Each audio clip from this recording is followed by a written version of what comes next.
Hello everybody, I am Shivam Chaturvedi and in this video we are going to discuss a topic which named as ionization energy.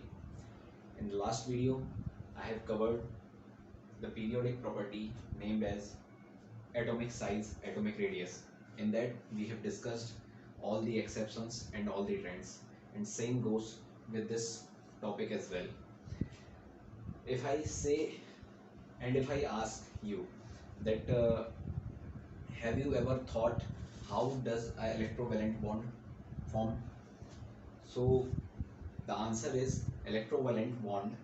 And if I ask you the main ingredient to form a electrovalent bond, so your answer should be it's iron. So in this chapter, in our previous chapter, we have read about atom, not iron. So how is an ion formed? How is an ion formed if we read about atom, if we did not read about ion? So in this video we are going to discuss how is an ion formed, okay? And to form that ion we require some energy, and that energy is known as ionization energy.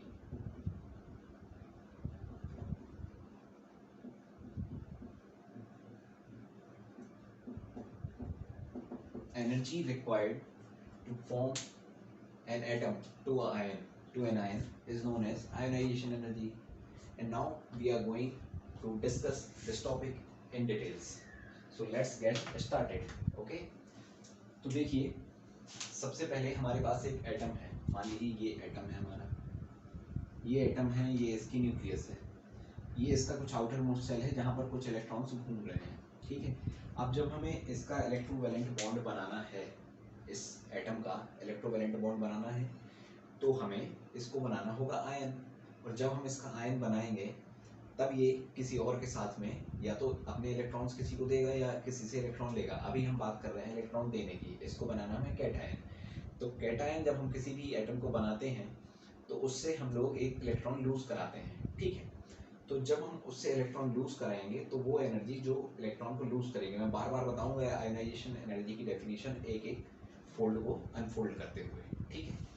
तो वो energy जो electron निकालने में हमारी सहायता करे, the energy which assist us to remove an electron from the outermost shell of an atom is known as ionization energy. अभी और डिटेल में चलते हैं.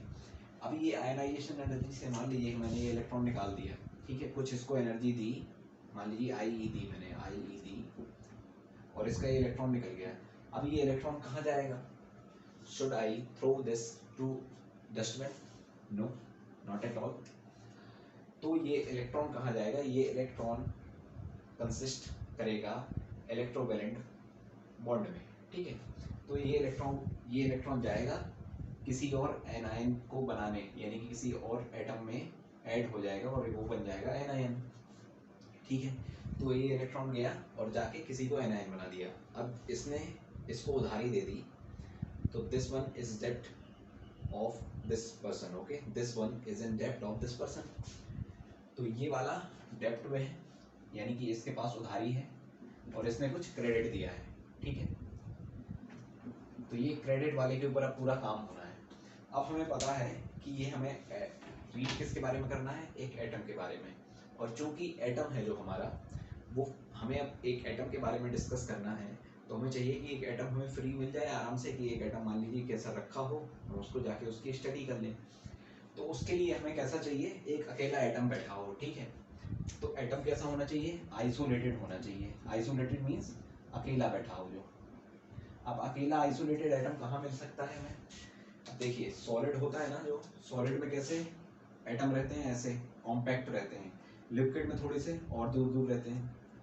9th में पढ़ के आए हैं, नहीं भी पढ़ के आए हैं तो आगे चल के वंडर वॉल फोर्स पढ़ेंगे. और ये तीन जो गैसेस, तीन जो स्टेट्स होती हैं उनके बारे में हमें इतना तो पता है ना कि सॉलिड में मॉलिक्यूल्स सबसे पास पास रहते हैं, लिक्विड में थोड़े से और दूर रहते हैं और गैस में फ्रीली मूव करते रहते हैं. तो जब गैस में फ्रीली मूव करते रहते हैं तो एक यहाँ एक यहाँ एक यहाँ, तो हमें सबसे ज़्यादा आइसोलेटेड एटम कहाँ मिल रहा है? इस वाली स्टेट में, यानी कि आइसोलेटेड गैसियस स्टेट में. तो आइसोलेटेड गैसियस स्टेट में हमें जो एटम मिल रहा है वो हमारा हो गया और तीसरी बात एक और इम्पोर्टेंट है, और ये इसमें इनकलकेट भी है ऑलरेडी, कि जब हमें एटम के बारे में जानना है, आयन बनाना है उससे, आयन हमें बनाना है, आयन के बारे में पढ़ना नहीं है, पढ़ना एटम के बारे में है, बनाना आयन है। तो एटम को क्या होना चाहिए, आयन नहीं होना चाहिए। क्यों नहीं होना चाहिए? क्योंकि हमें आयन बनाना है उसको, तो atom should be neutral.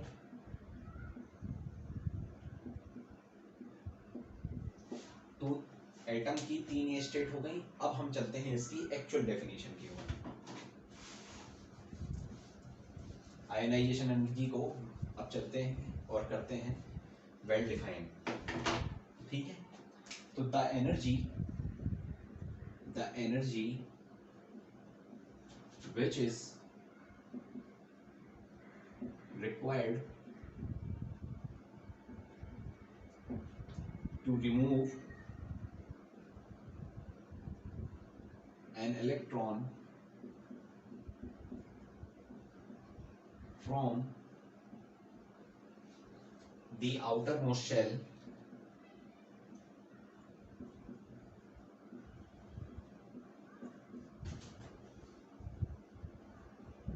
of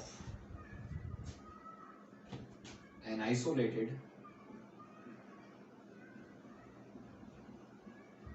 gaseous and neutral atom is known as, termed as ionisation energy.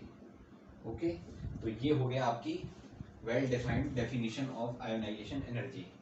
एक एक शब्द अब इसका क्लियर है हमें कि वो एनर्जी जो किसके लिए रिक्वायर है, एक इलेक्ट्रॉन को बाहर निकालने के लिए। इलेक्ट्रॉन को बाहर क्यों निकालना है, उसको बनाना है आयन। आयन क्यों बनाना है, ताकि वो इलेक्ट्रोवैलेंट बॉन्ड का फॉर्मेशन कर सके। ठीक है, और कहाँ से निकालना है, उसके आउटर मोस्ट शेल से। अब उसके कोर से तो हम निकालेंगे नहीं। ठीक है, तो आइसोलेटेड होनी चाहिए। आइसोलेटेड कहाँ होगी, गैसियस स्टेट में होगी।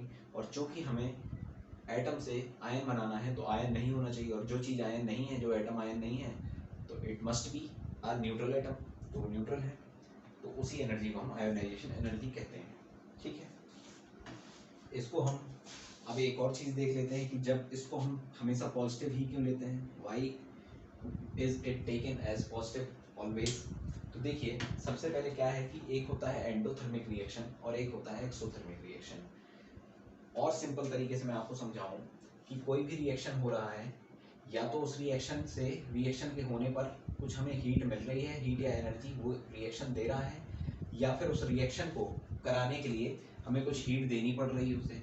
तो जब हम हीट देते हैं वो रिएक्शन को कंप्लीट कराने के लिए, या रिएक्शन पॉसिबल हो, रिएक्शन की हैपनिंग हो, उसके लिए जो एनर्जी रिक्वायर है, तो उस वाले रिएक्शन को हम कहते हैं एंडोथर्मिक रिएक्शन। ठीक है, एंडोथर्मिक किसको, जिसको एनर्जी चाहिए है। और ये क्या है हमारा एक्सोथर्मिक, जिससे एनर्जी निकल रही है रिएक्शन होने पर, हम नहीं दे रहे हैं, निकल रही है। ठीक है, तो अब यहाँ पर हम क्या कर रहे हैं, और ये जो एंडोथर्मिक है ये हमेशा पॉजिटिव ली जाती है, और एक्सोथर्मिक हमेशा नेगेटिव ली जाती है। अब देखना है कि ये आयनाइजेशन एनर्जी वाली जब हम केस कर रहे हैं, तो हमारा ये पॉजिटिव में लिया जाएगा या नेगेटिव में। तो देखिए, हम जब एनर्जी दे रहे हैं, तब जाके आउटर मोस्ट शेल से इलेक्ट्रॉन बाहर जा रहा है, आयन बन रहा है, तो हम दे रहे हैं एनर्जी जब हम दे रहे हैं रिएक्शन को पॉसिबल कराने के लिए, तो वो क्या हो गया, endothermic reaction. That's why it is taken as positive. Okay, तो दूसरा भी हमारा क्लियर हो गया। अब तीसरे कॉन्सेप्ट पर चलते हैं धीरे धीरे। इसकी देखिए डेफिनेशन हो गई क्लियर, और अब दूसरा हमारा क्या था कि इसका ये कि इसको पॉजिटिव क्यों लेते हैं। तीसरा है हमारा सक्सेसिव आयोनाइजेशन एनर्जी का एक कॉन्सेप्ट है, उसको भी समझ लीजिए।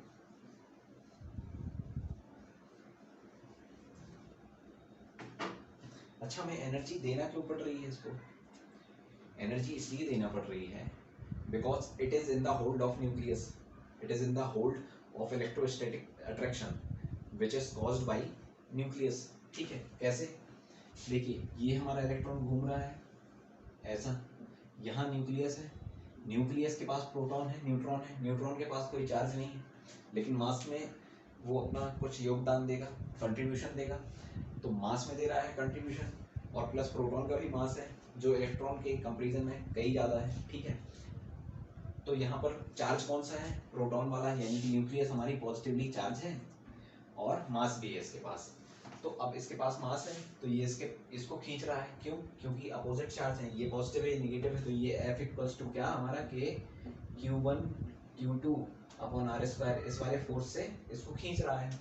अब ये हमारा इलेक्ट्रोस्टैटिक फोर्स से जब हमें खींच रहा है, तो कोई चीज़ किसी को खींच रही होगी अपने पास, हमें उससे उसको दूर लेकर जाना है, तो कुछ ना कुछ तो एनर्जी देनी पड़ेगी ना भाई। तो वो एनर्जी ही हमारी आयोनाइजेशन एनर्जी होगी। अब देखते हैं हमारा क्या सक्सेसिव आयोनाइजेशन एनर्जी। तो देखिए सबसे पहले हमने यहाँ पर मान लीजिए कि कई सारे इलेक्ट्रॉन्स घूम रहे हैं, 1 2 3 4 5 6 7 ऐसे कुछ घूम रहे हैं, ठीक है। हमने पहली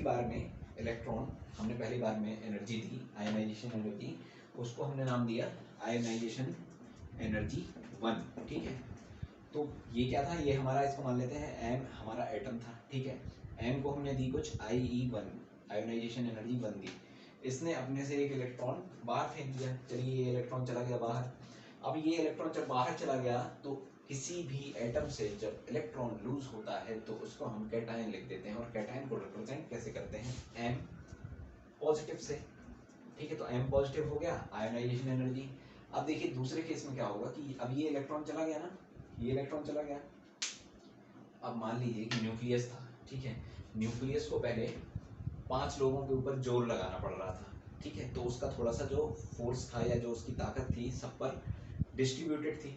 अब एक व्यक्ति चला गया, 5 के बचे 4। अब जो 4 लोग बचे हैं तो वो उनको और बेहतर तरीके से होल्ड कर पाएगा, 5 की तुलना में तो बेहतर तरीके से ही कर पाएगा। देखिए 5 को अलग अलग दिशाओं में ऐसे पकड़ रहा है वो, लेकिन जब 4 को पकड़ रहा है तो मान लीजिए एक जो उसका एक फोर्स था वो कम हो गया, वो दूसरों के ऊपर थोड़ा थोड़ा सा उसमें बढ़ा सकता है। जब बढ़ाएगा तो अब वो उनके ऊपर एक बेहतर होल्ड पा पाएगा, ठीक है। बेहतर होल्ड होगा किसका, न्यूक्लियस का, इलेक्ट्रॉन्स की ओर। तो अब जब हम दूसरी बार आयोनाइजेशन एनर्जी देंगे तो हमें थोड़ी सी मुश्किलों का सामना करना पड़ेगा। We have to face some hardships and that's why we must give ionization energy, that is ionization energy 2 should be greater than ionization energy 1, ठीक है। यानी कि जब हम दूसरी बार आयोनाइजेशन एनर्जी देंगे, यानी कि इलेक्ट्रॉन पहले वाला निकल गया m+, अब इस m+ को m++ बनाना है, ठीक है, m+2 बनाना है। तो इसको हमने दी IE2, और ये IE2 हमेशा बड़ी रहेगी किससे, IE1 से। और सेम केस रहेगा हमारा IE3 का, IE3 बड़ी रहेगी IE2 से। तो ये हमारा सक्सेसिव आयोनाइजेशन एनर्जी है, क्यों, क्योंकि न्यूक्लियस का होल्ड बेहतर होता चला जाएगा इलेक्ट्रॉन के लूज होने पर, ठीक है। तो ये हमारा सक्सेसिव आयोनाइजेशन एनर्जी का टर्म हो गया। ये ऑलवेज रहता है, इसमें कोई एक्सेप्शन नहीं लगेगा। एक्सेप्शन जिसमें लगेगा वो मैं आपको बताऊंगा, वो अलग अलग इलेक्ट्रॉनिक कॉन्फ़िगरेशन के कारण लगेगा। उसके लिए हमें पढ़ने होंगे कुछ फैक्टर्स जो अभी हम देखने वाले हैं, ठीक है। तो ये हमारा हो गया सक्सेसिव आयोनाइजेशन एनर्जी वाला कॉन्सेप्ट। अब चलते हैं हम लोग factors on which ionisation energy depends.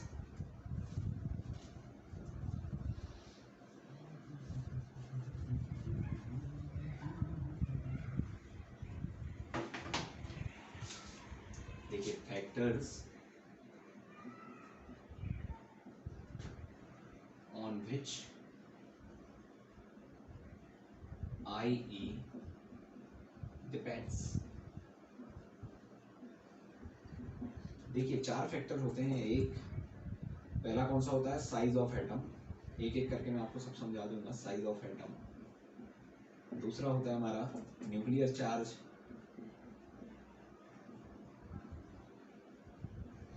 तीसरा होता है हमारा शेप ऑफ ऑर्बिटल।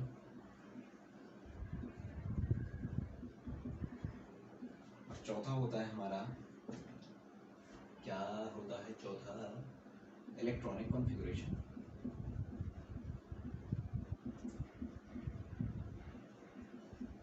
और इन्हीं के हेल्प से बनते हैं हमारे एक्सपेक्टेशंस वर्सेस रियलिटी वाले मीम्स यानी कि एक्सेप्शंस। ठीक है, तो देखिए सबसे पहले साइज ऑफ एन एटम, ये साइज है, ये न्यूक्लियस है, और ये साइज है, ये न्यूक्लियस है। अब आप बताइए कि न्यूक्लियस का होल्ड किस पे ज़्यादा बेहतर होगा। मान लीजिए यहाँ एक इलेक्ट्रॉन है और यहाँ एक इलेक्ट्रॉन है, मुझे किस में ज़्यादा आयोनाइजेशन एनर्जी देनी पड़ेगी इलेक्ट्रॉन को बाहर निकालने के लिए। तो देखिए जब हम बात कर रहे थे कि ये जो इलेक्ट्रोस्टैटिक अट्रैक्शन जिसके कारण इलेक्ट्रॉन और न्यूक्लियस के बीच में क्या है अट्रैक्शन, वो किसके प्रोपोर्शनल होता है, चार्ज के, और इनवर्सली प्रोपोर्शनल होता है किसके, आर स्क्वायर। यानी कि आर स्क्वायर क्या है, अब आर है इसकी और इसके बीच की दूरी यानी कि एटॉमिक रेडियस। ठीक है, तो एटॉमिक रेडियस हमारी क्या है कि एटॉमिक रेडियस जैसे ही बढ़ती जाएगी, एटॉमिक रेडियस आर की वैल्यू जैसी बढ़ती जाएगी, ये फोर्स उतना ही कम होता जाएगा। ठीक है, और चूंकि जब फोर्स कम होता जाएगा तो हमें आयोनाइजेशन एनर्जी भी कम देनी पड़ेगी। देखिए हमें क्या है कि वो आयोनाइजेशन एनर्जी क्या है, उस फोर्स को ओवरकम करना है। हमें क्या है, न्यूक्लियस उसको इलेक्ट्रॉन को पकड़े हुए है, हमें इलेक्ट्रॉन को बाहर निकालना है। तो न्यूक्लियस एक फोर्स से जिस इलेक्ट्रॉन को अट्रैक्ट कर रहा है उस फोर्स को ओवरकम करते हुए हमें एक एनर्जी देनी होगी जिसको हम आयोनाइजेशन एनर्जी कहते हैं। ठीक है, तो जब हम इसको आयोनाइजेशन एनर्जी देंगे यानी कि उस फोर्स को ओवरकम करेंगे, तो जिसका जितना ज़्यादा फोर्स लगाएगा न्यूक्लियस उतनी ही ज़्यादा इलेक्ट्रॉन उतनी ही ज़्यादा आयोनाइजेशन एनर्जी रिक्वायरमेंट होगी उस एटम को। ठीक है, तो जिसकी जितनी ज़्यादा आयोनिक यानी कि एटॉमिक साइज यानी कि साइज शेल नंबर जिसका जितना ज़्यादा, हम बात करें जैसे कि लिथियम और सोडियम में किसकी ज़्यादा एनर्जी होगी। चलिए आपको साथ साथ में एग्जांपल भी देता जाता हूँ मैं कि लिथियम और सोडियम में किसकी ज़्यादा होगी आयोनाइजेशन एनर्जी। तो देखते हैं, हम लिथियम का स्ट्रक्चर बनाते हैं कि पहला न्यूक्लियस यहाँ पर क्या है, इसका लिथियम का है 3 और इसका है 11 यानी कि 1s2 2s1, और इसका क्या है 1s2 2s2 2p6 and 3s1। ठीक है, तो यानी कि इसके पास एक शेल एक्स्ट्रा है, तो ये बना हमारा लिथियम 2 शेल में फिनिश हो गया, first shell and second shell. और ये जो हमारा सोडियम गया first shell second shell and third shell तक आया ना इसका इलेक्ट्रॉन, ये हमारी न्यूक्लियस है। तो अब बताइए कहाँ पर ज़्यादा दूरी है, ये वाला ज़्यादा दूर है, तो हमें आयोनाइजेशन एनर्जी देनी पड़ेगी इसको कम और इसको ज़्यादा, क्योंकि न्यूक्लियस का होल्ड है बेहतर लिथियम के केस में इलेक्ट्रॉन आउटर मोस्ट इलेक्ट्रॉन के ऊपर। ठीक है, तो ये हमारा आयोनाइजेशन एनर्जी, यदि मैं इसको डायरेक्ट यहाँ पर लिख दूँ कि आयोनाइजेशन एनर्जी जिसका जितना ज़्यादा साइज उसको उतनी कम यानी कि आयोनाइजेशन एनर्जी, और जिसका जितना कम साइज उसकी आयोनाइजेशन एनर्जी उतनी ज़्यादा। तो साइज कम आयोनाइजेशन एनर्जी बढ़ेगा। ठीक है, तो इनवर्सली प्रोपोर्शनल कर देते हैं, तो 1/साइज। ओके, अब देखिए इसको एक बार और रिवाइज कर लेते हैं यदि नहीं आया हो समझ में। साइज इनवर्सली प्रोपोर्शनल का मतलब क्या होता है कि साइज बढ़ेगा ना तो ये घटेगा। ठीक है, साइज बढ़ेगा तो आयोनाइजेशन एनर्जी घटेगी। साइज बढ़ा किसका, सोडियम का, आयोनाइजेशन एनर्जी जो उसने मांगी वो कम लगी। तो ये हो गया हमारा पहला वाला फैक्टर क्लियर। ठीक है, अब दूसरा हम फैक्टर चलते हैं, क्या है हमारा न्यूक्लियर चार्ज।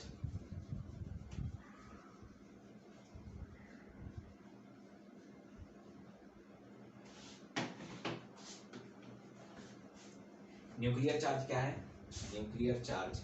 न्यूक्लियर चार्ज है हमारे नंबर ऑफ प्रोटॉन का बढ़ जाना, और number of proton in terms I can say it is the atomic number. ठीक है, क्योंकि एटॉमिक नंबर क्या है, प्रोटॉन का number, number of protons in that atom, तो एटॉमिक नंबर या फिर जेड।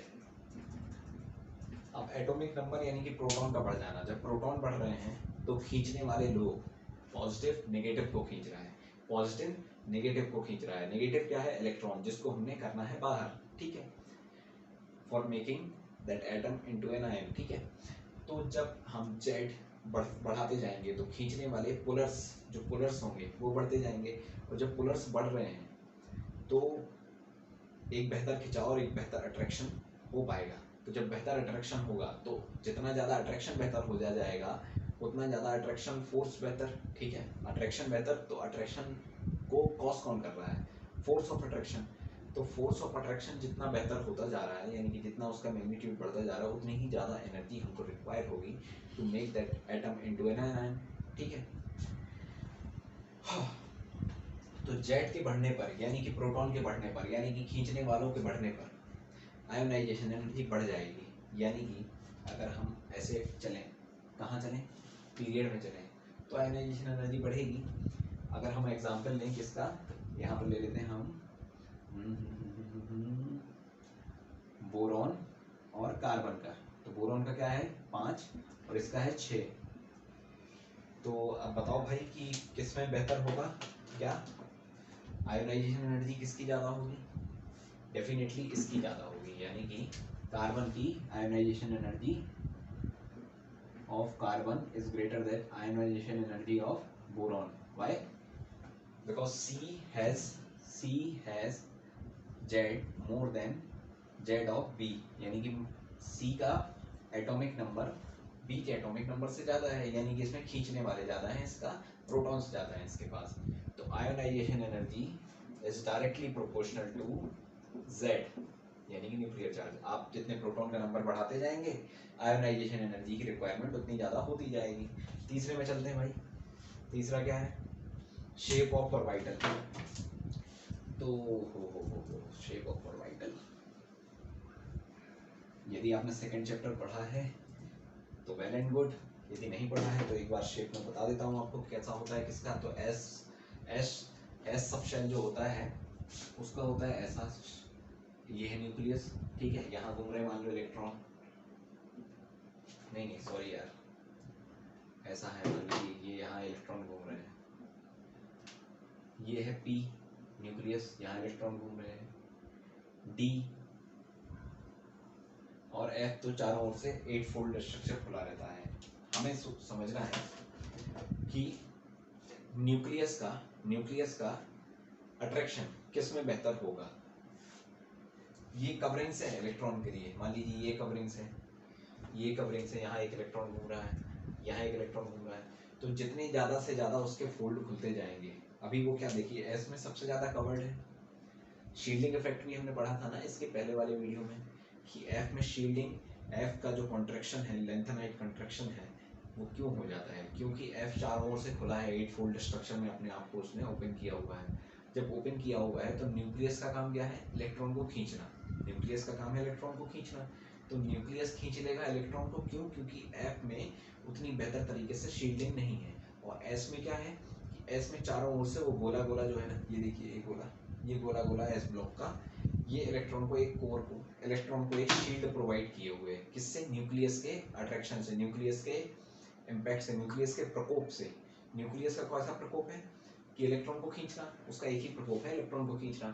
तो एस सब शेल क्या किए हुए हैं कि इलेक्ट्रॉन को, जो आउटर मोस्ट इलेक्ट्रॉन है, उसको एक बेहतर तरीके की शील्ड प्रोवाइड किए हुए है। तो हमें देखना है कि न्यूक्लियस कितना ज़्यादा, सबसे ज़्यादा अट्रैक्ट किस में करेगा, एफ ब्लॉक में करेगा। तो सबसे ज़्यादा आयोनाइजेशन एनर्जी किसकी ज़्यादा होगी? आयोनाइजेशन एनर्जी एफ की ज़्यादा होगी ना भाई, क्योंकि एफ में सबसे तेज खींचेगा वो, तो जितना ज़्यादा अट्रैक्शन उतनी ज़्यादा आयोनाइजेशन एनर्जी की रिक्वायरमेंट। यानी कि आयोनाइजेशन एनर्जी सबसे ज़्यादा किस में होगी, सबसे कम होगी एस में, फिर होगी पी में, फिर होगी डी में, और फिर होगी एफ में। Ionisation energy in increasing order, increasing order. क्यों? क्योंकि इसमें तो न्यूक्लियस उतने तेज अट्रैक्ट नहीं कर पा रहा ना, तो इसको आराम से निकाल देंगे। इसमें और तेज अट्रैक्शन बढ़ा, थोड़ी सी एनर्जी बढ़ी, इसमें और अट्रैक्शन बढ़ा, थोड़ी सी एनर्जी बढ़ी, और एफ में उसने खींच ही लिया, शील्डिंग हो गई, तो उसको उससे बाहर करने के लिए, आयन बनाने के लिए उतनी ज़्यादा एनर्जी की रिक्वायरमेंट होगी। और ये क्या है हमारा लास्ट है, इलेक्ट्रॉनिक कॉन्फ़िगरेशन। ठीक है, तो इलेक्ट्रॉनिक कॉन्फ़िगरेशन के लिए देखिए आप कि हमने एक टर्म पढ़ा था, the term we titled as stability, जो क्रोमियम ने किया था और copper has also done it. ठीक है, कौन कौन ने किया था? क्रोमियम और कॉपर। अभी मैं क्रोमियम और कॉपर की बात नहीं कर रहा हूँ, there is nothing like that here. Okay, तो क्रोमियम और कॉपर ने क्या किया था कि स्टेबिलिटी अचीव करने के लिए या तो ये हाफ फिल्ड हो गए थे या फिर फुल फिल्ड हो गए थे। ठीक है, जनरली क्रोमियम और ये क्या हो गए थे, फुल फिल्ड हो गए थे, इन्होंने अपनी डी पूरी भर ली थी। ठीक है, तो क्यों किया था ऐसा? स्टेबिलिटी अटेन करने के लिए। स्टेबिलिटी का मतलब क्या होगा कि अब उन लोगों में या उस एटम के अंदर एक बेहतर तरीके से स्टेबिलिटी आ चुकी है कि अब जब बाहर से कोई आएगा, बाहर से कोई अटैक करने आएगा, लाइक आयनाइजेशन एनर्जी क्यों आ रहा है, आयन बनाने के लिए, तो जो जितना ज़्यादा स्टेबल होगा, जो जितना ज़्यादा स्टेबल होगा उसका उतना अच्छा। आपस में मान लो कि स्टेबल है भाई, अब कोई स्टेबल है, स्टेबल कोई परिवार है, कोई स्टेबल है, उसके अंदर सब लोग रह रहे हैं, बाहर से कोई आकर कहेगा कि भाई तुम एक इलेक्ट्रॉन चलो बाहर अपन आयन बनाएंगे, तो वो क्यों जाएगा, क्योंकि स्टेबल है, उसको खुशी है, वहाँ पर आराम से उसका खाना पीना, उसके बिल्स वगैरह पे हो रहे हैं, ठीक है। तो अब क्या होगा, अब जब आयन आएगा, वो आयनाइजेशन एनर्जी आएगी, तो हमें आयनाइजेशन एनर्जी को, उस स्टेबिलिटी को ओवरकम करने के लिए अपनी ज़्यादा मशक्क़त करनी पड़ेगी, ज़्यादा मेहनत करनी पड़ेगी, इलेक्ट्रॉन को मनाने में ज़्यादा ताकत लगेगी। इन कंपेरिजन टू दैट, जो स्टेबल नहीं है, अनस्टेबल है, यानी कि जो मान लीजिए कि डी में 4 भरे हुए हैं, डी में 3 भरे हुए हैं, तो उनके लिए इलेक्ट्रॉन आराम से बाहर चला जाएगा, ठीक है, आराम से बाहर चला जाएगा। तो क्या करना है हमें, हमें ये देखना है कि जो हाफ फील्ड ऑर्बिटल होंगी, हाफ फील्ड स्टेबिलिटी कहाँ कहाँ होती है, हाफ फील्ड और फुल फील्ड में। तो हाफ फील्ड और फुल फील्ड ऑर्बिटल्स जो होंगी, लाइक ये देखिए 1 2 3 4, या तो ये हो सिस्टम, ठीक है, जो था क्रोमियम में, या फिर ये हो सिस्टम जो था कॉपर में। तो जब ऐसा कुछ होगा, या फिर एस है, पी है मान लीजिए 1 2 3, या तो ऐसा होगा, और या फिर मान लीजिए ऐसा होगा। अब चलिए यहाँ पे दिखा देता हूँ मैं, 1 2 3। अब आपको देखना है कि आयनाइजेशन एनर्जी किसकी ज़्यादा होगी। जब हम जाएंगे किसके थ्रू, जब हम जाएंगे इस वाले फैक्टर के थ्रू, किस वाले फैक्टर के थ्रू, इस वाले फैक्टर के थ्रू। तो इस वाले फैक्टर के थ्रू जब हम गए, तो हम देखेंगे कि भाई जिसका ये क्या बोलते हैं, ये ज़्यादा है, क्या ज़्यादा है, जिसका साइज ज़्यादा है, साइज ज़्यादा है, तो उसका क्या है, आयोनाइजेशन एनर्जी। जिसका साइज ज़्यादा है तो आयोनाइजेशन एनर्जी उसकी कम हो जाएगी, ठीक है, नीचे हो रहा है, साइज ज़्यादा हो रही है। अब जब हम जाएंगे इस वाले के थ्रू, एक्सेप्शन में आपको बेहतर तरीके से मैं समझा दूंगा, लेकिन जब मान लीजिए 2p3 होगा, तो 2p2 से वो ज़्यादा स्टेबल होगा, जिसके एंड में 2p2 है और जिसके एंड में 2p3 है, तो 2p3 वाला ज़्यादा स्टेबल होगा, या ये हाफ फील्ड डी या फुल फील्ड डी वाला ज़्यादा स्टेबल होगा। इस कारण से क्या होगा, हमें इस कारण से हमें उसको आयोनाइजेशन एनर्जी एक्सेप्शनली हाई देनी पड़ेगी। इस एक्सेप्शनली हाई के चक्कर में हमें कुछ एक्सेप्शंस पढ़ने पड़ेंगे, जो इसके बाद पढ़ने वाले हैं, ठीक है। तो अभी आपको ये जो फैक्टर्स मैंने बताए कि हाफ फील्ड और फुल फील्ड में एक एक्सेप्शंस देखने को मिलता है, जो हाफ फील्ड है, जो फुल फील्ड ऑर्बिटल है, वो हमें एक्सेप्शनली हाई एनर्जी मांगते हैं, किसके लिए, फॉर बीइंग एन आयन, ठीक है। तो उसके लिए हमें पढ़ने पड़ेंगे कुछ एक्सेप्शंस, इन फैक्टर्स को और अच्छे तरीके से समझने के लिए। ये फैक्टर्स तो आते नहीं हैं, ये तो मैंने आपको एक बेसमेंट तैयार कर दिया कि अगले जो एक्सेप्शंस मैं पढ़ाऊँगा आपको, तो एक्सेप्शंस से ना लगे, उनके पीछे कुछ लॉजिक हो, ठीक है। Thank you so much.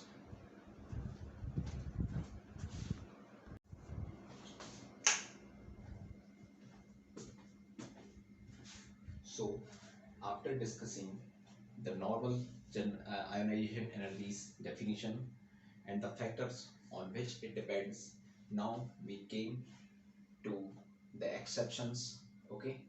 So before going further to the exceptions, let's revise what we read in class 10th, okay. So class 10th में हमने क्या पढ़ा था, जो पढ़ा था हमने ट्रेंड्स किस बात में भाई, ट्रेंड्स मॉडर्न पीरियोडिक टेबल में। तो मॉडर्न पीरियोडिक टेबल यदि हम ऐसे बनाएं कि यहाँ है हाइड्रोजन और यहाँ था हीलियम, यहाँ था लिथियम, और ऐसे नीचे नीचे जा जा जा जा जा जाके यहाँ था सीशियम, और यहाँ नीचे नियॉन से नीचे जाकर खत्म हो जाता था हेलियम, ज़ेनॉन, रेडॉन, ऐसा कुछ था। मैं पूरी नहीं बनाऊंगा, डोंट वरी। यहाँ क्या था हमारा, सोडियम वगैरह था, यहाँ क्या था, बेरिलियम, बोरॉन, ऐसा कुछ था, ठीक है, कार्बन, नाइट्रोजन, ऑक्सीजन, फ्लोरीन, ये सॉरी यहाँ था, ये ऊपर था, एक नीचे कर देता हूँ, नहीं तो कंफ्यूजन हो जाएगा भाई। तो देखो ऐसा कुछ हमने पढ़ा था, ठीक है। तो अब ट्रेंड हमने जो क्लास 10th में पढ़ा था, वो क्या पढ़ा था कि ट्रेंड क्या पढ़ा था। अब हम चलते हैं, जो हमने फैक्टर्स पढ़े थे उनके हिसाब से चलते हैं। फैक्टर्स हमने क्या पढ़े थे कि जब साइज बढ़ेगा जब, तो आयोनाइजेशन एनर्जी घट जाएगी। क्यों? क्योंकि शेल नंबर बढ़ जाएगा, न्यूक्लियस से इलेक्ट्रॉन की दूरी बढ़ जाएगी। जब दूरी बढ़ जाएगी, force of attraction will be lesser. तो जब फोर्स ऑफ अट्रैक्शन कम हो जाएगा तो क्या होगा, उसको ओवरकम करने के लिए भी एनर्जी कम लगेगी। तो इसके लिए हम देख रहे हैं कि यहाँ जब हम नीचे जा रहे हैं तो क्या हो रहा है, साइज बढ़ रहा है। जब साइज बढ़ रहा है तो आयोनाइजेशन एनर्जी घट रही है। तो आयोनाइजेशन एनर्जी यदि मैं बनाऊं तो यहाँ होगी ज़्यादा और यहाँ होगी कम, क्योंकि साइज बढ़ रहा है। ये मैं आयोनाइजेशन एनर्जी लिख दिया। कैसे? ग्रुप में जब हम जाएंगे तो ग्रुप में जब टॉप से बॉटम जाएंगे, जब हम ग्रुप में टॉप से बॉटम जाएंगे तो क्या होगा, आयोनाइजेशन एनर्जी डिक्रीजेस। ठीक है। और दूसरे फैक्टर में क्या हमने पढ़ा था कि जब हम प्रोटॉन यानी कि एटॉमिक नंबर का मैग्नीट्यूड यानी कि एटॉमिक नंबर बढ़ेगा, it means number of protons increases, तो क्या होगा, ionisation energy will also increase by z के बढ़ने पर आयोनाइजेशन एनर्जी बढ़ रही थी। तो अब यदि हम लेफ्ट से राइट जाएं कहाँ, पीरियड में। ठीक है, पीरियड में गए हम लेफ्ट से राइट, तो क्या हमने देखा कि ये 3, 4, 5, 6 बढ़ रहा है। जब बढ़ रहा है तो खींचने वाले बढ़ रहे हैं, तो आयोनाइजेशन एनर्जी आई इंक्रीजेस। तो अब हमारे हिसाब से हम जब हम पीरियोडिक टेबल बनाएंगे तो यहाँ कम और यहाँ ज़्यादा। ये तीर किसके लिए है, ये डब्बा है हमारा कम और ये तीर है ज़्यादा के लिए, यानी कि मोर एंड लेस। और ऐसे ही नीचे, ऊपर क्या है, नीचे है कम और ऊपर है ज़्यादा ये, और यहाँ भी ऐसे नीचे है कम और ऊपर है ज़्यादा। तो अब हमारे हिसाब से क्या होगा कि जो पीरियोडिक टेबल में जो सबसे लेफ्ट में है, कहाँ, लेफ्ट में और ऊपर नियोन है, फ्लोरीन है। ठीक है, तो इनकी क्या है, आयोनाइजेशन एनर्जी सबसे ज़्यादा है और सबसे कम किसकी है। हमारे हिसाब से यदि हम चलें तो हमने ये देखा भाई, तो सबसे कम यहाँ पर रहने वाले व्यक्ति की है। यहाँ पर रहने वाला व्यक्ति कौन है, सीसियम है। ठीक है, तो ये हम चले जनरल ट्रेंड में। यदि हम 10वीं कक्षा में होते तो ये वीडियो हम यहीं खत्म कर देते, एक्सेप्शन तो बहुत दूर की बात है। ठीक है, अब लेकिन हम 10वीं में है नहीं, हम हैं 11वीं में। तो 11वीं में जब हम हैं तो उसके लिए हमें पढ़ना पड़ेगा थोड़ा सा और।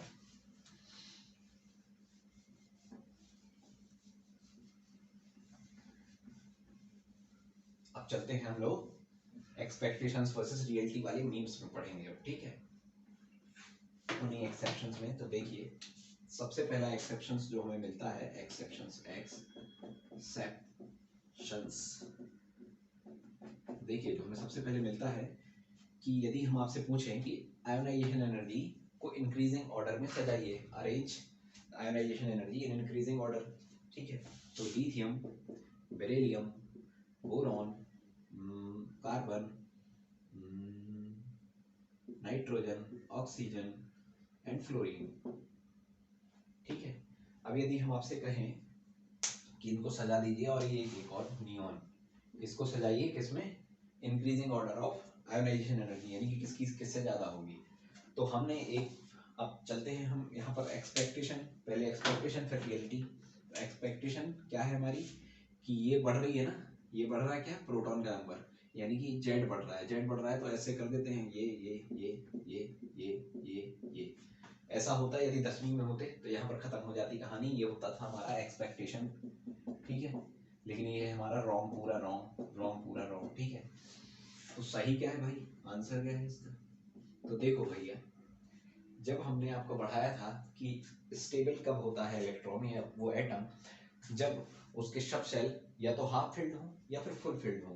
तो हाफ फिल्ड, इसका हम करके देखते हैं क्या होगा। इसका क्या है, 1s2 2s1 1s2 2s2 1s2 2s2 2p1, इसका 2p2, इसका 2p3, इसका 2p4, इसका 2p5, इसका 2p6। अब देखो इसमें हाफ फील्ड और फुल फील्ड कौन कौन से हैं। पहली बात तो ये हाफ फील्ड है, ये फुल फील्ड है, ये फुल फील्ड है। कौन है फुल फील्ड, बेरिलियम। और ये क्या है, 2s2 है, ये 2p1 हो गया, नहीं है। ये क्या है, 2p2, ये भी नहीं है। ये क्या है हमारा 2p3, ये क्या है, हाफ फील्ड। यानी कि ये भी हमारा स्टेबल होगा। और उसके बाद हमारा ये नियॉन, नियॉन भी क्या है, फुलफिल्ड है। नियॉन तो एक्चुअली सबसे ज़्यादा है। तो हमें यहाँ पर सिर्फ ये याद रखना है कि जो थर्ड प्रॉपर्टी थी हमारी हाफ फिल्ड और फुल फिल्ड वाली, उस कारण से क्या होगा हमारा कि ये जो बोरोन है, बोरोन आ जाएगा पहले और बेरिलियम चला जाएगा उस तरफ। क्यों? क्योंकि इसका ये जो हमारा फुल फिल्ड है ना भाई, 2s2 फुल फिल्ड है। तो एक्सपेरिमेंटल वैल्यू पहले आती है, फिर उसको हम देखते हैं कि कैसे कैसे करके एक्सेप्ट, मतलब सच्चाई यही है भाई कि एक्सेप्शंस पहले आ जाते हैं, फिर उसको बाय एक्सपेरिमेंट और कुछ थ्योरी का मेल करके हम फिर बाद में पढ़ते हैं। तो देखो आंसर क्या होगा हमारा, लिथियम की सबसे कम, उससे ज़्यादा फिर बोरॉन की, और उससे ज़्यादा बेरिलियम की। क्यों? क्योंकि 2s2 फुल फिल्ड है। फिर उससे ज़्यादा कौन की, किसकी? उससे ज़्यादा है हमारे कार्बन की, उससे ज़्यादा फिर हमारे कार्बन है, ये कार्बन, ये तीन एक जैसे नहीं दिखेंगे, बी सी सी ऐसे समझ लीजिए। फिर उसके बाद आएगा हमारा ऑक्सीजन। अब ऑक्सीजन से ज़्यादा होगी नाइट्रोजन की, यहाँ पर एक एक्सेप्शन लग गया, दो एक्सेप्शन लग गए ना। फिर उससे ज़्यादा फ्लोरीन की, और फिर सबसे ज़्यादा नियॉन की। तो एक यहाँ पर नाइट्रोजन और ऑक्सीजन के बीच में कुछ लफड़ा हुआ, और एक यहाँ पर ये लफड़ा हुआ। लफड़ा क्यों हुआ? हाफ फिल्ड और फुल फिल्ड के कारण, हाफ फिल्ड और फुल फिल्ड वाली प्रॉपर्टी के कारण। तो एक एक एक्सेप्शंस आपका ये हो गया। चलते हैं हम दूसरे एक्सेप्शन में।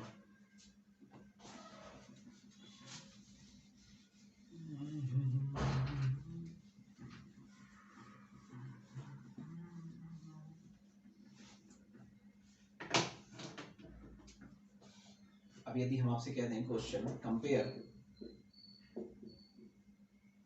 दी ionisation energy, successive ionisation energy, successive ionisation energy of, चलो IE1 and IE2 of oxygen and nitrogen. ठीक है, ये क्वेश्चन जब हम करेंगे तो इसमें देखिए ये क्वेश्चन भी आपके JEE मेंस में आ चुका है, इसलिए हम सॉल्व करा रहे हैं।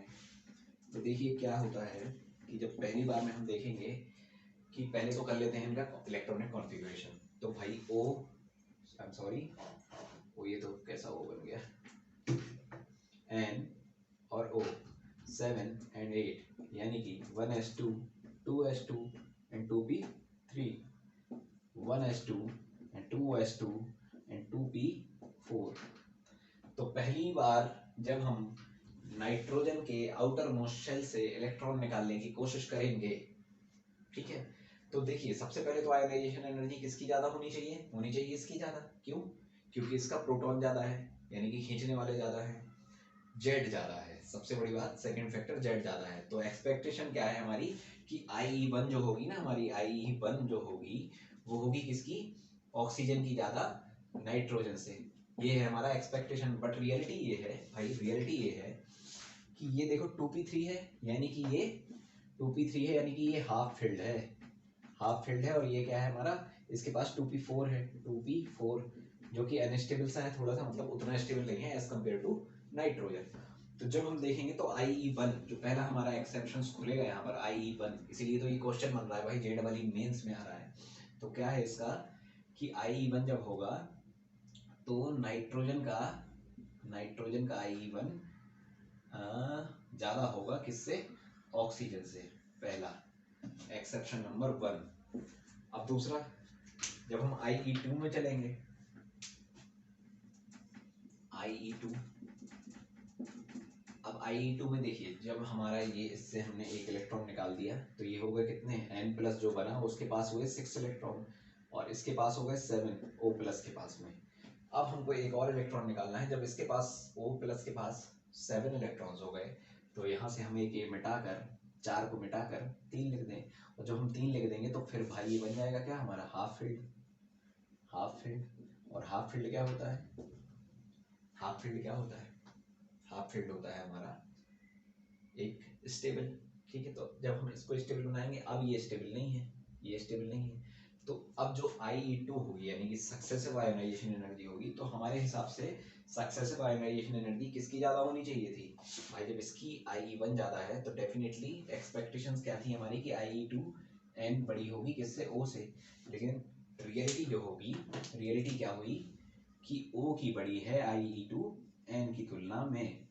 ठीक है, तो पहला एक्सेप्शन ये और दूसरा एक्सेप्शन ये, और ये इसके दोनों के आंसर। क्योंकि ये एक्सेप्शनल क्वेश्चन था, That's why they asked this question in JEE mains. It means that it can give you 4 marks. Okay, तो चलते हैं अब हम एक और क्वेश्चन की तरफ. मैं आपको पुराने क्वेश्चन ही करा रहा हूँ और एक्सेप्शनल है, इसलिए पूछे गए हैं. और इनसे बेहतर तरीका क्या हो सकता है कि मैं आपको जो फैक्टर्स हैं और एक्सेप्शन है थ्रू क्वेश्चन समझा दूंगा. तो वो उनका जो एक्सेप्शन और जो फैक्टर्स हैं उनको अच्छे तरीके से अप्लाई करना आने लगेगा आप लोगों को. तीसरा क्वेश्चन क्या है हमारा? तीसरा क्वेश्चन है कि कंपेयर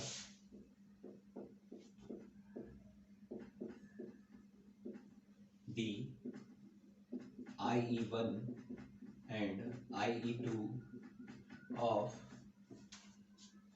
chromium and manganese. तो पहले तो हम इसका इलेक्ट्रॉनिक कॉन्फ़िगरेशन कर लेते हैं. Chromium manganese 24 25 1s2 2s2 2p6 3s2 3p6 कितने हो गए? 2 2 4 6 10 2 12 6 18.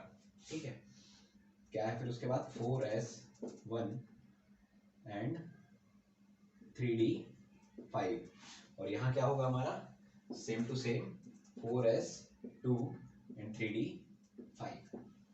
ठीक है, ये होगा हमारा मैंगनीज. और तो सबसे पहले हम करेंगे तो हमारा क्या है, सबसे पहले हम देखेंगे कि जो IE1 होगी तो इसको हम कैसे कर सकते हैं. कि देखो भाई IE1 कैसे होगी, तो हमें देखने को मिल रहा है कि क्रोमियम और मैंगनीज में मैंगनीज का क्या Z यानी कि प्रोटॉन का जो नंबर है वो है ज़्यादा, तो आयोनाइजेशन एनर्जी इसकी ज़्यादा होनी चाहिए.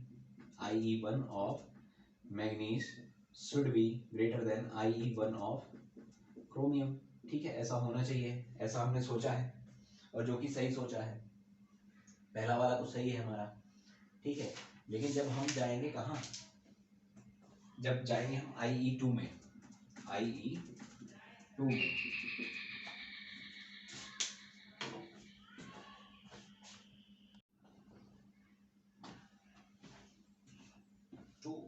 we have seen that IE1 of manganese means ionization energies.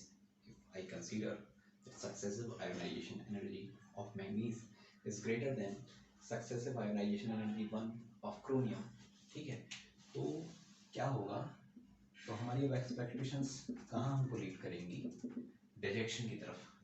तो आयोनाइजेशन एनर्जी अब इसकी ज़्यादा है तो हमें लगेगी क्या कि आयोनाइजेशन एनर्जी 2 यानी कि मैंगनीज की ज़्यादा होनी चाहिए. किससे? ionization energy 2 of chromium. That is our expectation. And what is the reality behind it? Let's see. तो देखो, अब जब ये क्रोमियम प्लस और मैंगनीज प्लस बना तो क्या हुआ कि इसका ये जो S1 था, सबसे इलेक्ट्रॉन कहाँ से निकलेगा? आखिरी शेल से. आखिरी शेल कौन है? ये तो ऑफ-बाउट प्रिंसिपल की तरह से लिखा हुआ है हमने, ऑफ-बाउट प्रिंसिपल से लिखे हुए हैं इनका क्या इलेक्ट्रॉन कॉन्फ़िगरेशन. लेकिन जो शेल बाहर होगा इलेक्ट्रॉन पहले उसी से निकलेगा, तो इससे निकलेगा तो ये बन जाएगा क्या हमारा 4s0 और 0 बन जाएगा, तो ये अब एग्जिस्ट ही नहीं करता. ठीक है, तो फाइनल अब Cr प्लस का क्या हुआ? Cr प्लस का हुआ 1s2 2s2 2p6 3s2 3p6 and 3d5. And if I consider the electronic configuration of manganese ion Mn plus, which is now have 24 electrons. So look, 1s2 2s2 2p6 3s2 3p6 and 4s1 and 3d5. So what we have to look here, देखिए यहाँ पर क्या है कि electron को निकालना हमें तीसरे शेल से, तीसरे शेल के डी सब शेल से, और यहाँ पर आखिरी शेल कौन सा है? चौथा शेल है. तो अब हमें चलना पड़ेगा पहले फैक्टर में, एटॉमिक साइज या एटॉमिक रेडियस की ओर में. तो देखिए, जो शेल जितनी दूर होगा उसका न्यूक्लियस उस पर उतना कम अट्रैक्शन कर पाएगा. क्यों?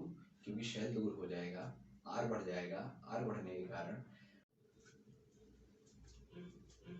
yes you are viewing it right, my t-shirt has changed because this is an edited video. Some glitches have been occurred in previous video in which I have explained the exceptions occurred in group. Okay, so exceptions in group like group 13th and group 14th, there are two exception cases in these groups named as 13th and 14th. 13th group is boron, aluminium, gallium, indium, and thallium. Okay, their atomic number are as follows: 5, 13, 31, 49, and 81.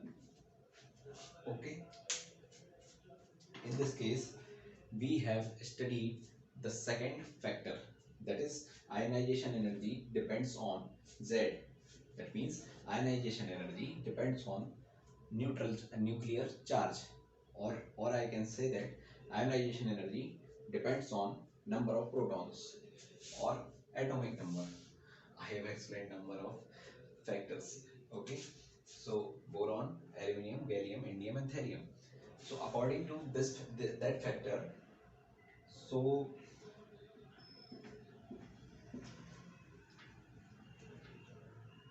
this is the case. Why? Because boron, aluminium, gallium, indium, and thallium number of shells are increasing, and when number of shells are increasing, atomic size also increases, and atomic size increases, ionization energy decreases. So more the number of shells, ionization energy will be lesser. So ये देखिए, ये हमारा thallium का सबसे ज्यादा क्या है, shell numbers ज्यादा हैं, और ये हमारा बोरॉन के पास सिर्फ 2 शेल्स हैं। इस कारण से बोरॉन का जो न्यूक्लियर होल्ड होगा किसका, इलेक्ट्रॉन के ऊपर। बोरॉन एटम में न्यूक्लियस का इलेक्ट्रॉन के ऊपर जो होल्ड होगा वो सबसे ज्यादा होगा, जिस कारण से ये होगी हमारी expectations. But that's not the case, reality is different. That's why we came here to see the mean of expectations versus reality, and that is exception. तो देखिए सच्चाई है इसकी 15, I'm sorry, the reality is 15324, 15324. Why I am saying that 15324? That the ionization energy order is boron, thallium, this is fifth, third is gallium, second one is aluminium, and the last one is indium. तो देखिए thallium क्यों जाता है, because thallium's atomic number is 81, which comes after lanthanoid contraction. And lanthanoid contraction, I said in our previous video, the lanthanoid contraction is like a pandemic, and the atoms which came after lanthanoid contraction are having post pandemic effect, are suffering from post pandemic effect. ठीक है, सो ये हमारा post pandemic effect से गुजर रहा है कौन, thallium. तो थैलियम का पोस्ट पेंडेमिक इफेक्ट यानी कि पुअर शील्डिंग इफेक्ट कम होने के कारण, पुअर पेंडेमिक इफेक्ट के कारण, पोस्ट पेंडेमिक इफेक्ट के कारण इसमें क्या हो रहा है, इसमें हो गया है contraction because of the nucleus attraction is greater because of poor shielding effect. So इसका ये जो हमारा साइज है वो हो गया छोटा, और साइज हो गया छोटा, this is why ionization energy is increased. Okay, ionization energy has increased. तो ये एक्सपेरिमेंटल हमारी बोरॉन और गैलियम के बीच में आई। और गैलियम क्यों ज़्यादा है, because if we see in group 3D, that is from scandium to zinc 21 to 30, and gallium comes just after the atomic number 30, zinc। तो ये हमारा कहाँ गैलियम आ रहा है 31 पे, तो ये जस्ट आफ्टर आ रहा है किसके, डी ब्लॉक के।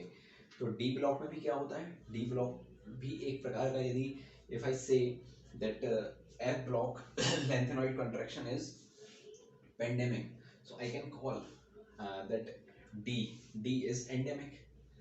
You are much aware about pandemic and endemic. The pandemic is coronavirus and endemic is like malaria, dengue virus. तो ये हमारे कहाँ से निकल कर आ रहा है, ये आ रहा है एंडेमिक से। ठीक है, तो एंडेमिक के बाद आ रहा है, तो इसकी भी साइज क्या है, पुअर शील्डिंग इफेक्ट के कारण छोटी हो गई है। तो पुअर शील्डिंग इफेक्ट के कारण जब गैलियम की भी छोटी हो गई है, इस कारण से गैलियम की जो एक्सपेरिमेंटल वैल्यू है वो थैलियम से तो कम है आयोनाइजेशन एनर्जी, बट एल्यूमिनियम से ग्रेटर है, ठीक है। और फिर हमारा इंडियम तो चूंकि लास्ट में आ रहा है, शेल उसका ज़्यादा है, number of shells are more, that's why its ionisation energy is lesser in that group, in this group, okay. और फिर जब हम 14th ग्रुप की बात करते हैं तो 14th ग्रुप में भी तो आपको ये 15324 याद रखना है और ये इसका ऑर्डर याद रखना है। फिर उसके बाद हमारी कहानी पहुंचती है 14th ग्रुप में, तो carbon, silicon, germanium, tin and lead, their protons, or I can say the atomic numbers are 6, 14, 32, 50 and 82, okay. So according to the expectation of ours, the number of shells are increasing and ionization energy is decreasing, okay. We have read in this in our first factor of ionization energy dependency, okay.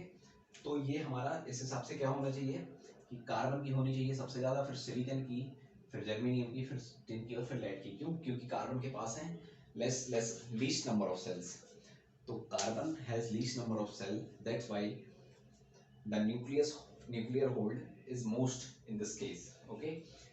तो ये तो ठीक है, लेकिन इसमें एक जो हमारी रियलिटी है वो है कि कार्बन से छोटा सिलिकॉन आयनाइजेशन एनर्जी, फिर germanium and surprisingly lead and then tin. Why? The answer is again shielding, poor shielding effect, poor shielding effect, poor shielding effect of F block, or I can say the post-pandemic effect of lanthanoid contraction.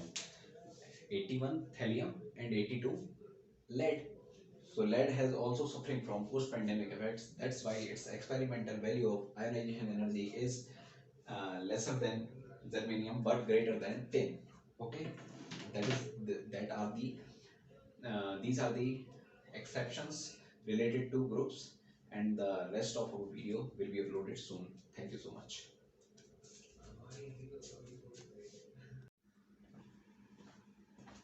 And now finally we are coming to the last subtopic of this topic, that is application for the finding of acidic nature and basic nature of an oxide, or I can say metallic nature or non-metallic nature of an oxide.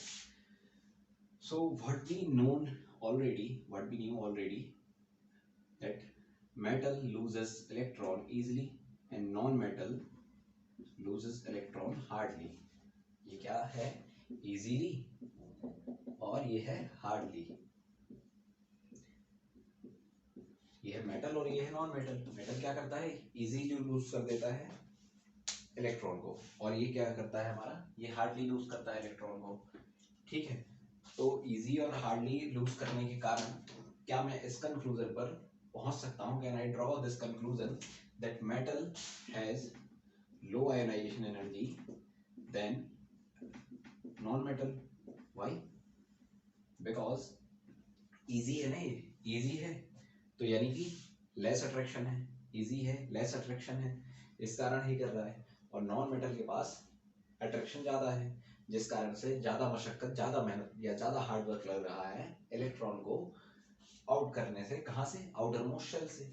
तो ये हो गया हमारा metal और non metal के बीच में difference की ionisation energy generally non metal की ज़्यादा रहती है। एक और चीज़ हमने क्लास 10th के एसिड बेस वाले चैप्टर में पढ़ी थी। क्या पढ़ी थी? यदि नहीं भी पढ़ी थी तो you have to wait for S block और P block chapter in class number 11th। Till then you can remember this: metal oxides are basic in nature and non-metal oxides are acidic in nature. Metal oxides are basic in nature and these non-metallic are acidic in nature. ठीक है, एक एक करके हम आगे बढ़ रहे हैं कि एप्लीकेशन हमसे पूछना क्या चाह रहा है। कि मेटल हम ये समझ गए कि आयोनाइजेशन एनर्जी जिसकी कम वो मेटल, और जो जितना अच्छा मेटल वो उतना अच्छा मेटेलिक ऑक्साइड यानी कि बेसिक ऑक्साइड। मेटेलिक ऑक्साइड यानी कि बेसिक ऑक्साइड। तो कोई भी ऑक्साइड का कितना बेसिक स्ट्रेंथ है यानी कि basic strength of oxide can be determined by seeing only the metal consisting in that basic oxide or the acidic nature of an oxide can be found by seeing the non-metal in it. ठीक है? Why? Because of the ionization energy difference. Ionization energy का जो difference है, इस कारण से हम पता लगा सकते हैं कि कौन कितना ज़्यादा मेटल है और कौन कितना ज़्यादा नॉन मेटल है. जो जितना अच्छा मेटल है उसकी आयोनाइजेशन एनर्जी उतनी कम होगी, जो जितना अच्छा नॉन मेटल है उसकी आयोनाइजेशन एनर्जी उतनी ज़्यादा होगी. पहला. और दूसरा, अब आपको दो चीज़ें एक साथ याद रखना है कि जिसकी जितनी कम आयोनाइजेशन एनर्जी वो उतना अच्छा मेटल, और जो जितना अच्छा मेटल वो उतनी ही अच्छा बेसिक ऑक्साइड, यानी कि उसके अंदर उतना ज़्यादा बेसिक नेचर. दूसरी बात, जो जितना ज़्यादा आयोनाइजेशन एनर्जी मांग रहा है वो उतना अच्छा नॉन मेटल, और जो जितना अच्छा नॉन मेटल वो उतनी ही अच्छी एसिडिक स्ट्रेंथ वाला ऑक्साइड. ये हो गया हमारा दो बेस पिलर्स. तो हम कैसे कर सकते हैं कि ऐसा दो कंक्लूजन निकाल सकते हैं. कंक्लूजन ड्रॉ क्या किया हमने कि आयोनाइजेशन एनर्जी जितनी कम उतना ही मेटल अच्छा, और उतना ही हमारा क्या बेसिक स्ट्रेंथ अच्छी. और दूसरी बात, आयोनाइजेशन एनर्जी जिसकी जितनी ज़्यादा वो उतना नॉन मेटल उतना अच्छा, और एसिडिक नेचर में भी ज़्यादा, एसिडिक स्ट्रेंथ भी ज़्यादा. अब ये हो गए हमारे दो कंक्लूजन. इसी के बेस पर हम चलेंगे, दो क्वेश्चंस लगाएंगे और फिर चैप्टर को हम फाइनल टच दे देंगे. फाइनल टच ही चल रहा है, क्या दी एंड कर देंगे इसका. चैप्टर करेंगे हम, रियली सॉरी, चैप्टर करेंगे इस टॉपिक का, आयोनाइजेशन एनर्जी का. तो पहला क्वेश्चन हम लेते हैं. क्या पहला क्वेश्चन क्या है कि आपसे यदि कोई कह दे कि Li2O, Na2O और K2O, arrange these oxides according to their basic strength. तो हम लोग क्या करेंगे, देखो हमें क्या पता लगाना है बेसिक स्ट्रेंथ कैसे, कि जिसकी आयोनाइजेशन एनर्जी जितनी कम हो. Ionisation energy if we come top to down, ionization energy decreases. Why? Because shell number, यानी कि शेल नंबर जो बाहर उसके है उसका साइज बढ़ रहा है. Shell number of shells are increasing, that's why atomic size is increasing. And because the atomic size is increasing, so the hold of nucleus in that electron is decreasing. When the nucleus hold in that electron decreases, ionization energy also decreases. क्यों? क्योंकि hold उसके पास जब कम है तो आराम से बाहर हो जाएगा. तो जो हम नीचे आ रहे हैं तो आयोनाइजेशन एनर्जी, क्या कंक्लूजन हमने लिया था कि आयोनाइजेशन एनर्जी नीचे आते हुए घट जाती है. तो सबसे कम किसकी होगी, सबसे कम होगी K2 होगी. K2 होगी सबसे कम आयोनाइजेशन एनर्जी. K सबसे अच्छा मेटल इनकी तुलना में, L से अच्छा. और फाइनली जो ऑक्साइड है तो K2 को बेसिक में यदि मैं बढ़ाऊं, बेसिक स्ट्रेंथ पर यदि मैं अरेंज करूं तो K2 सबसे अच्छी बेसिक, उससे कम Na2O और उससे कम Li2O. तो जब हम बात करेंगे कि बेसिक नेचर किसका सबसे अच्छा है तो पोटेशियम ऑक्साइड का in comparison to sodium oxide. तो दूसरा हमारा क्वेश्चन है, एक हमारा ये एसिड वाला हमने लगा दिया, अब दूसरा बेसिक वाला हमने लगा दिया, अब एसिड वाला भी लगा देते हैं. एसिड वाला क्वेश्चन क्या था कि N2O5 CO2 B2O3 और Be2O, इनमें से अरेंज करो भैया कि जो सबसे अच्छा है एसिडिक नेचर में. तो कैसे हमें पता लगाना है, एसिडिक नेचर में पता लगाना है कि जो जिसकी सबसे ज़्यादा आयोनाइजेशन एनर्जी होगी वो उतना अच्छा नॉन मेटल होगा, और जो जितना अच्छा नॉन मेटल होगा वो उतनी ही अच्छी एसिडिक स्ट्रेंथ वाली ऑक्साइड बनाएगा. ठीक है. तो ये क्या है इनके, ये देखो अगर मैं इनको पीरियड वाइज अरेंज कर दूं तो कैसे होगा, beryllium, boron, carbon and nitrogen, ऐसा कुछ था ना, ऐसा कुछ था. अब यदि आपसे पूछ रहा है कि इन सब में से बेहतर बता दो कि एसिडिक स्ट्रेंथ किसकी है, तो हमें पता है कि ऐसे जाते हुए जब हम ऐसे से ऐसे जाते हैं, यानी लेफ्ट से राइट जब हम ट्रेवल करते हैं तो आयोनाइजेशन एनर्जी डायरेक्टली प्रोपोर्शनल होती है किसके, जेड के. जेड किसका सबसे ज्यादा है, एन का. यानी कि आयोनाइजेशन एनर्जी एन की सबसे ज्यादा होगी, जिस कारण से N सबसे अच्छा नॉन मेटल होगा और N2O5 is the most acidic in nature amongst these. ठीक है, तो दो क्वेश्चन ये एप्लीकेशन वाले भी हो गए. सो आज हमने आयनाइजेशन एनर्जी को पूरा फाइनल टच कंप्लीट कर दिया है कि इसकी डेफिनेशन देखी, ट्रेंड्स देखे ग्रुप में जो 10th क्लास वाले थे. Then we have discussed about the exceptions and the factor on which it depends, and lastly we discussed the applications of finding the acidic nature and basic nature of an oxide according to their ionization energy difference. Okay, so that's all for today. जय सिया राम. अगले video में फिर मिलते हैं electron affinity के साथ में. Thank you so much.